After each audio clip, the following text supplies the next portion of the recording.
linked in with vigilance.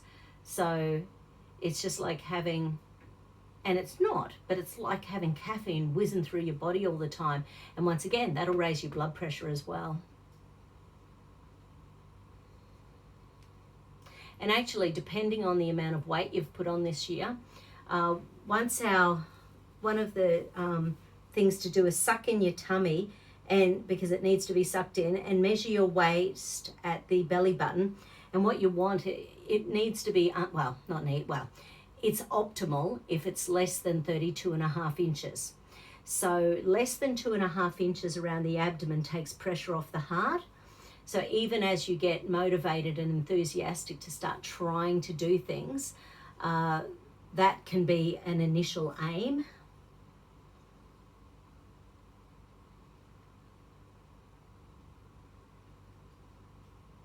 Yeah, early on in the piece this year when we had our shutdown, and in Queensland we can't even complain too much about it. What was it, 4, 6, or 8 or 10 weeks or something? Yeah, 8 to 10. Yeah, 8 to 10 weeks. And, and it wasn't that bad. We were allowed out of the house to exercise, and I can't remember if they timed us. Being outside? Yeah, I don't think they sort of pushed it like the police are pushing it down in Victoria at the moment. They're being hideous. Like the police are being really, well, I think they are. They're arresting grandfathers. They're arresting grandmothers. They're arresting pregnant women. I don't think it's a good thing.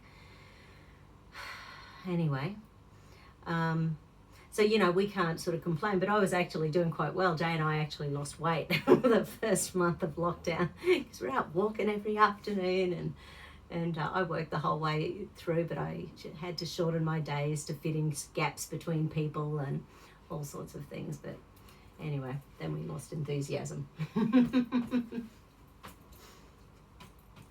a slippery slope ever since.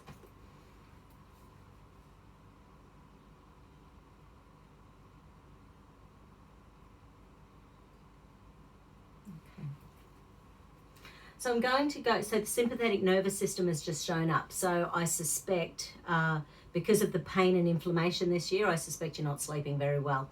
So because inflammation tends to chew up your potassium, magnesium, calcium, and they're the minerals we need to get into the deeper levels of sleep. So we need to go into the sympathetic nervous system. And then I'll see what organs have been messed with this year. Oh gosh. Just going into the sympathetic nervous system, again, we're back into another pain and punishment circuit. Oh, and what I was going to say about weight before is that once our waist sucked in is over, as women, it's 34.5 inches for men, 32.5 inches for women. Once our waist is over that amount, sucked in, it's that tummy fat then becomes the major hormonal producer of the body. So then it's releasing stress hormones all day, every day. It's releasing inflammatory hormones all day, every day. It can slow down the thyroid. It activates the adrenals. It slows down liver function. So the body just goes into almost like a state of shutting down.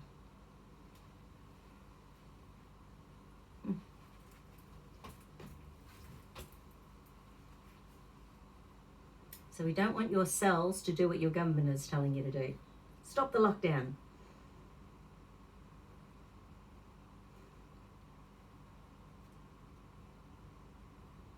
Okay, so large intestine is showing up. Large intestine is about grief, guilt, regret. It's obviously the last detox organ of the intestinal tract. Hold up for me. Hold up for me. Okay. So not too bad. There's some good energy. The sides of the legs on both sides help to add energy to the large intestine. So you can imagine in Chinese medicine, all of these organs. So there's an organ that connects to each meridian, front of the pelvis. So in those little knobby bits at the side, that also sends energy to the large intestine, as does the energy on the inside of the legs, the adductors. And hold.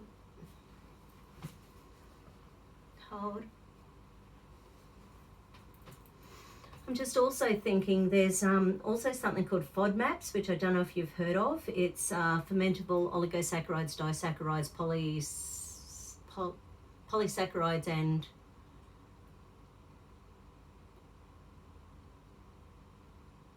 what's the S? Anyway, so FODMAPs. I've gone blank. Whatever it is, I've said it a million times. Anyway, so Google FODMAPs.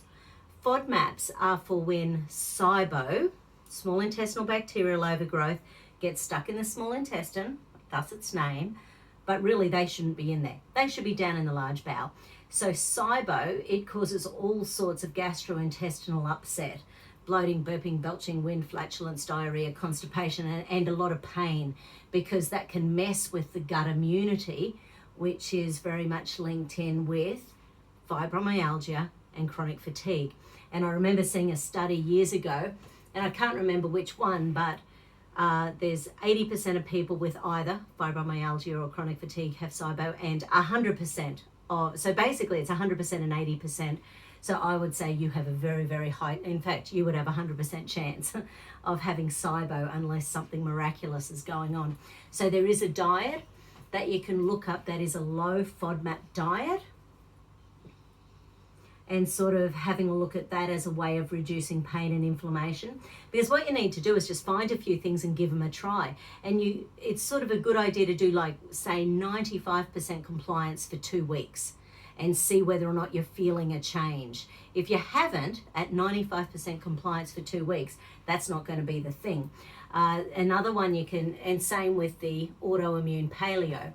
Now it takes longer than that to fix the problem. I'm not saying, but if there's an improvement